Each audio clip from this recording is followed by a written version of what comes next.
Welcome to KTH for multi-testbed demo. In this demo, I'm going to introduce the testbed KTH for multi-testbed very briefly, and after that I will talk about an interference alignment with power control algorithm that we have implemented and tested successfully on this testbed. Well, KTH for multi-testbed is a multi-user MIMO network consists of 3 pairs of transmitters and receivers. Each of them is equipped with 2 antennas. Well, the testbed is designed to work at the carrier frequency 2.32 GHz with bandwidth of 12 MHz, and the air interface of the network is OFDM symbols with 38 data subcarriers. Well, let's go and have a look at different parts of the testbed. Here we can see the signal processing part of the testbed. We are using 2 computers. One of them is connected to all the transmitting nodes, while the other one is controlling the receiving nodes. I show the received signal result on this big display, and the other smaller one shows the transmitting powers on this. One of the base stations is also located here, and these are the antennas of. Here is one of the receiving nodes of the network. It's equipped with 2 antennas, as you can see, and each antenna is controlled by one of these USRP boxes.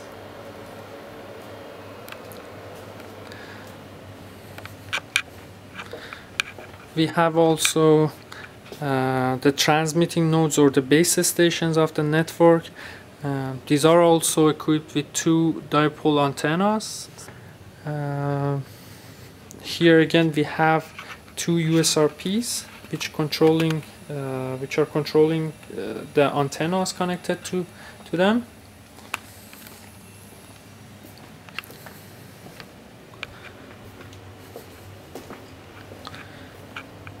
Here is another mobile station or the receiving node.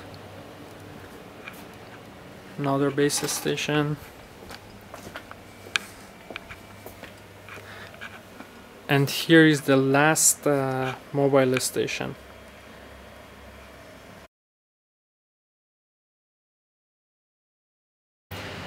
Interference alignment technique is an incredible interference management technique that helps us to design our signals at the transmitter in the way that wherever they are undesired, they only occupy half of the signal space. Remaining half of the signal space will be interference free for desired signal transmission.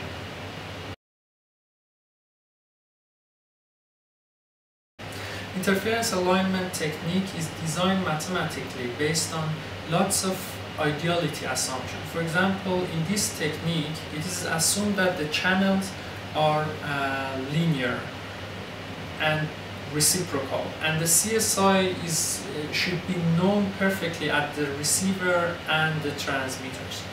But we know that in practice these assumptions might not be necessarily true.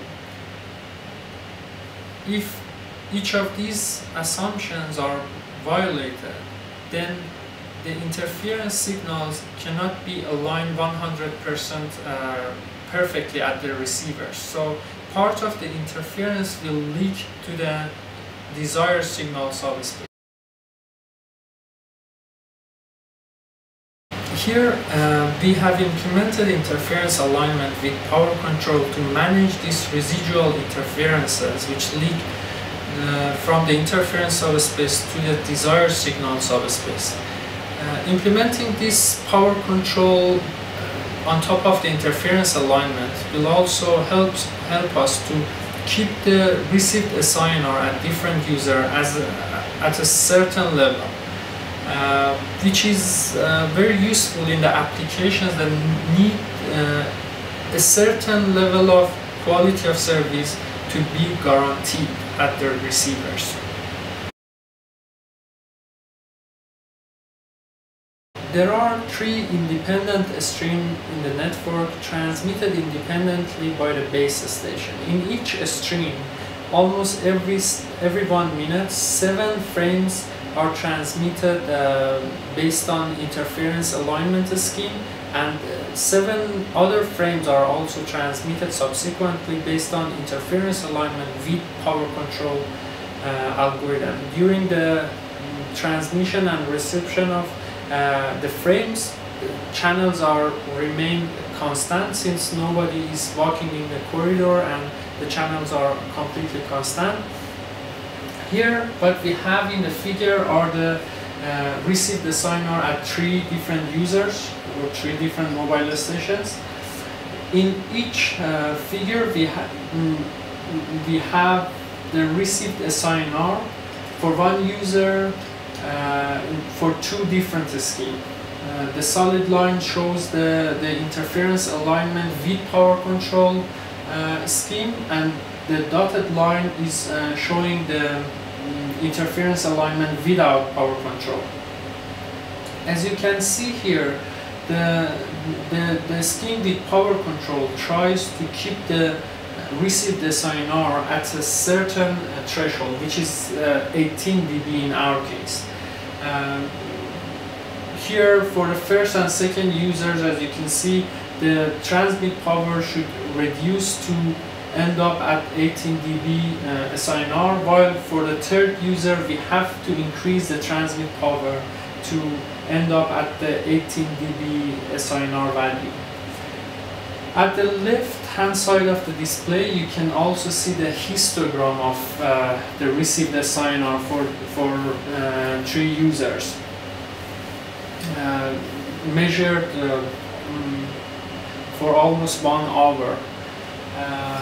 On the top, we have the histogram of the received SINR for the interference alignment with power control, and on the bottom, we have the received SINR for the interference alignment without PC scheme. As you can see on the top, power control leads to SINR values which are mostly concentrated around the certain threshold that we set before, I mean at the 18 dB.